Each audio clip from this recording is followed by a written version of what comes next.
Elementary teachers, if you are thinking about introducing Gale to your students, that's a great idea. Gale is a really useful research tool. It's considered a database. But please notice that there are two different Gale apps. Gale with a new URL is fantastic. It has access to 5 different databases. One of those databases is the elementary students version, but the other 4 are not.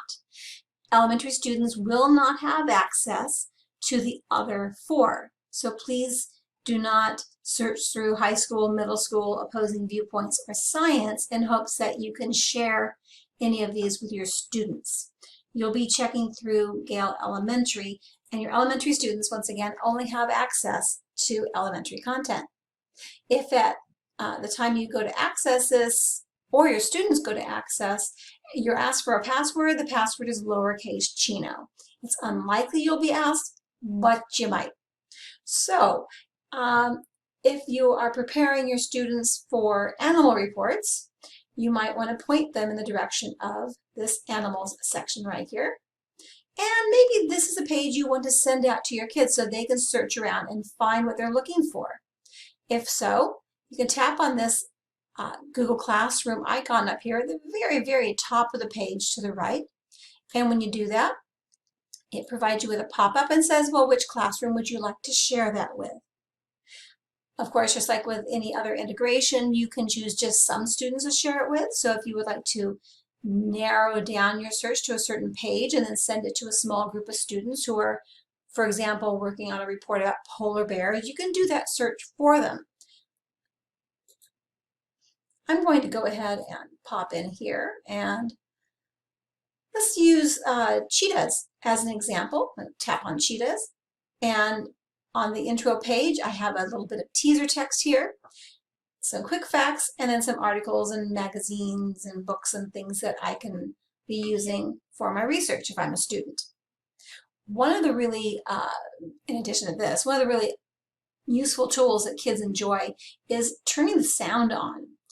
By turning the sound on, all I'll have to do is float over or near the text and it will immediately be read out loud for me. I'll demonstrate.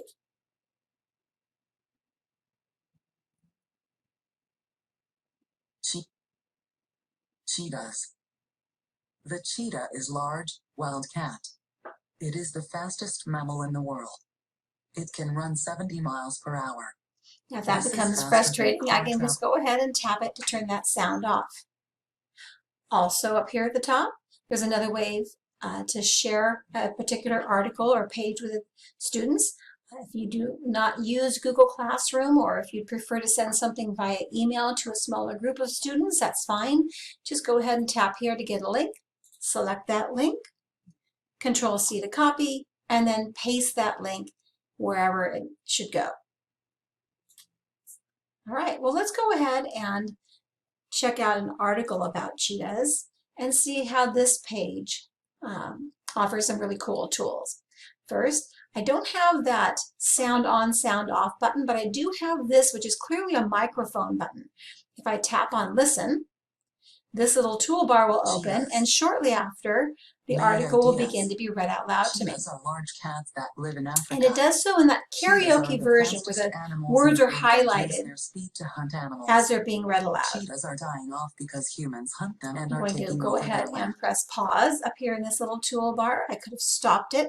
I'm just pointing something out. Also, there is the ability to download the audio for this. So if you're trying to come up with listening activities, you could download an article about an animal if you wish.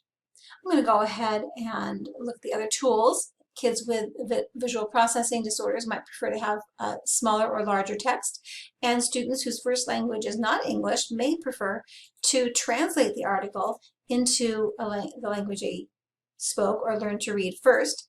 And for example, this is translating into Spanish, complete translation, and now as I scroll down, I can see the entire article is in Spanish. So that's pretty cool. That's pretty amazing. I'm going to go ahead and translate back to English so I can understand it, because that's what I speak and the only language I read. As I scroll down a little bit, there's a couple of other things I want to point out. If students are preparing for a report, they may want to go through and find interesting information and highlight and save their notes about that. So males can weigh up to 140 pounds. That's interesting. I have pressed my left mouse button and highlighted the text and released. I'm going to highlight that in yellow, and I'm going to take note that this would be a good thing for my description paragraph. And I'm going to save that. Now what happens to our saved or highlighted notes, up here, you can see it says highlights and notes. If I tap that, highlights and notes, males can weigh up to 140 pounds, and there's a notes about that. There could be a lot of highlights and notes here, but what if I want to do something with those so I don't have to go into Gale every single time I want to see my notes? In order to save these highlights and notes, I can have them sent to my Google Drive.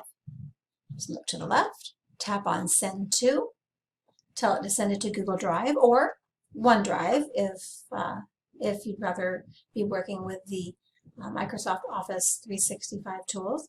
Tap on Google Drive and the document has been sent to Google Drive and will appear shortly. You want to see? I'll show you. Here I am in my district Google Drive. I can tell because I see the Chino Valley Unified logo in the upper right-hand corner. Gale in Context Elementary is the name of the folder that was automatically generated by Gale.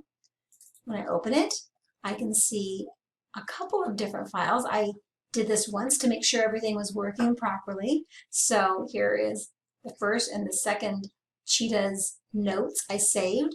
I'm just going to right-click and preview so I can see, and there is the article and the full text with what I have highlighted as important. And there's, again, at the bottom, the highlighted passage and my notes to go with it. So this information can go right into the description paragraph. In fact, there's that citation at the end of the article. However, if I rather just say the citation, and I am maybe writing longhand the notes that I'll need for the report, I can just go here and look at the citation and copy and paste this in my report. So that's pretty cool. I'm really excited about what's offered here in our handy dandy Gale Elementary. Hope you guys enjoy it as well.